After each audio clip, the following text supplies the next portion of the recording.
to welcome to the stage. She's a great friend of the show. We love her. She just won Best of Fest at the Burbank Comedy Festival, and she was Harriet Tubman in a prior life. Please welcome Danna Kiel.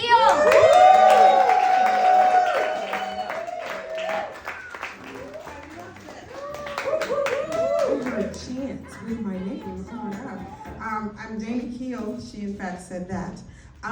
So I'm the first African-American female Gen Xer that you will see tonight. I'm the first. Right? So that makes me the Oracle. From the Matrix. Right? There is no spoon. Now, Karen said a lot. I have all this stuff that's on my heart to talk about, but I gotta say a couple things. One, where are my Gen Xers at? Where are the folks who, if you're African American, you had a Jerry curl and a crush on Donnie Simpson? If you are, the other way to know is that you learned your ABCs, your 1, 2, 3s on Sesame Street, the original, not the HBO bullshit. And then you saw Schoolhouse Rock actually. If all of those things are true, then you're a Gen Xer. Right. Now, so that's okay. There's a couple in here. Now, if your first concert at the Hollywood Bowl was the Beatles, and your first crush was Marvin Gaye, or Lola Falana, or your cute uncle who looks like Marvin Gaye, you would be a baby boomer. That's who you would be. Now, if you, like my mother who was not on the planet, turned 84 on Thursday, and like my dad turned 90 yesterday, right, then you're a silent generation. So I just want to see, do we have any silent generation? Huh? Howdy doody, I appreciate that. And so let me talk a little about the silent generation, because that's my parents. They are the ones who marched with King. They are the ones who taught us about what we have today. And I make that and I say that's important because growing up in Alabama, my parents were missionary Baptist with a smattering of Black Panther. Black History Month is fast approaching. King Day just left us, and I feel like King is the gateway drug for Black History Month, right? But I grew up in a household where it was 365 Black. McDonald's had a slogan where it was just every day of the year, and I believe that. And let me tell you, as a kid growing up in that household, who has children? So I've got all generations. So somebody's got to have children of some age. Your children have thoughts. Let me just say that. They have thoughts about this big old world. And I have a child. So as a second grader in Catholic school, I thought, well, if white people knew that a Black man invented the traffic light, well, that would end racism. It stopped traffic. It didn't stop racism. Then I thought, if they knew a Black man, George Washington Carver, invented peanut butter, well, surely, with all the peanut butter and jelly sandwiches we eat, that would end racism. Not for people with peanut allergies. Not so much. Y'all, but then I thought, well, what about Charles Drew and blood clot? I just ran the roller coaster, the roll call of names of what African Americans did, and then I realized there's nothing we could do to end racism. But I had a hero, a Marvel hero when I was a kid. Her name was Rosa Parks, right?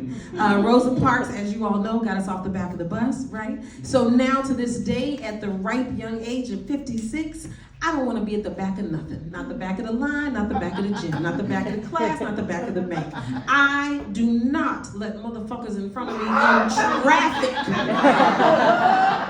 Because it means I will be behind someone else. Do you understand me? Do you understand me? Yes, you understand me? Yeah.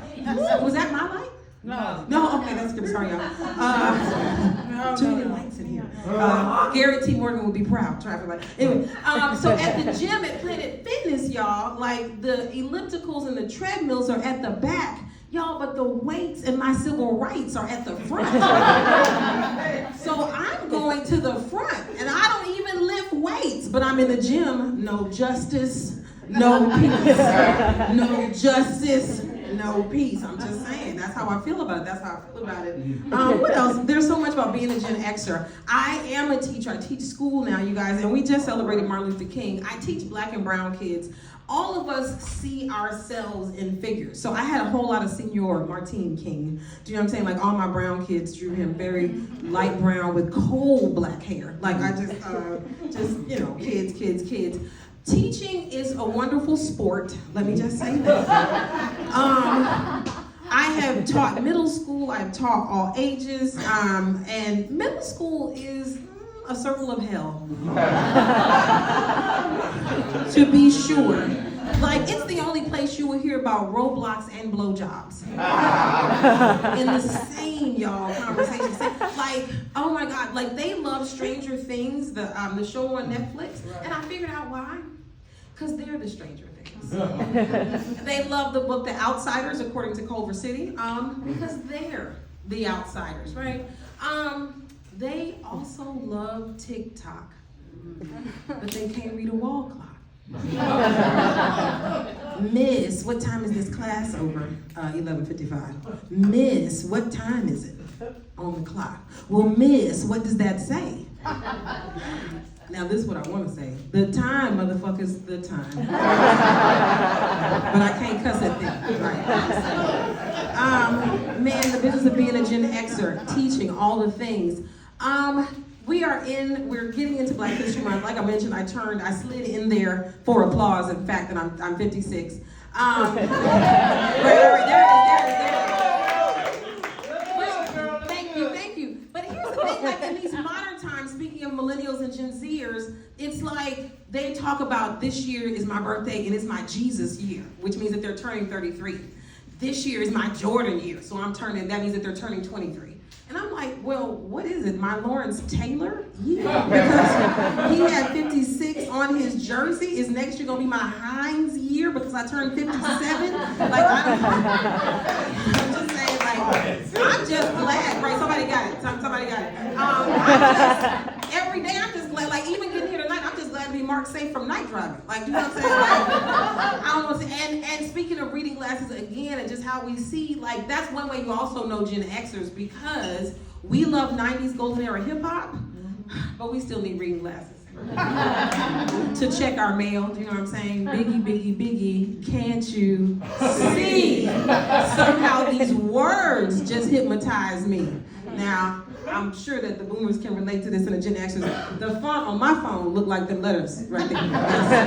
That's what my phone looks like. But I will say this, I'm a single woman. I don't want to be single, but I am. To be honest with you, I don't even know what marriage would even be about. It would, at this age, it'd just be like, don't start none, won't be none. You know what I'm saying? Like, you stay out of my way, I'll stay out of yours. Like, we will rendezvous in the evening and debrief on the weekend. You know what I'm saying? Voulez-vous coucher avec moi ce soir? Right? But I'll leave you with this last little tiny bit. But I do know what I want. That's the cool thing about being in your 50s. You know what you want. And I have love languages. Let me tell you about them real quick. I love snacks. And when I say snacks, I mean Zoom snacks, protest snacks, work snacks. I'm a teacher, other people's kids snacks, menopause snacks, because that happens too. Number 2, manifesting. Like the law of attraction. I'm out here getting my parking spaces. I'm getting money into my account. I'm getting that phone call from that right person. I'm manifesting my soul mate. Do you know what I'm saying? Last but not least, my third love language, I love R&B music, and Michael Jackson's Off the Wall album is a seminal piece of R&B, and that is my third love language. And if anybody in here is single, and you love those 3 things, like I love those 3 things, we should be together.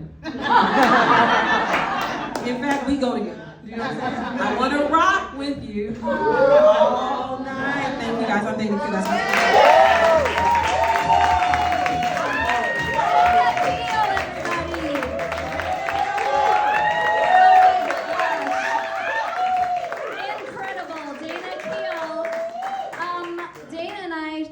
Are both 56, so I'm 56. That's what I'm saying. Okay, it's out there.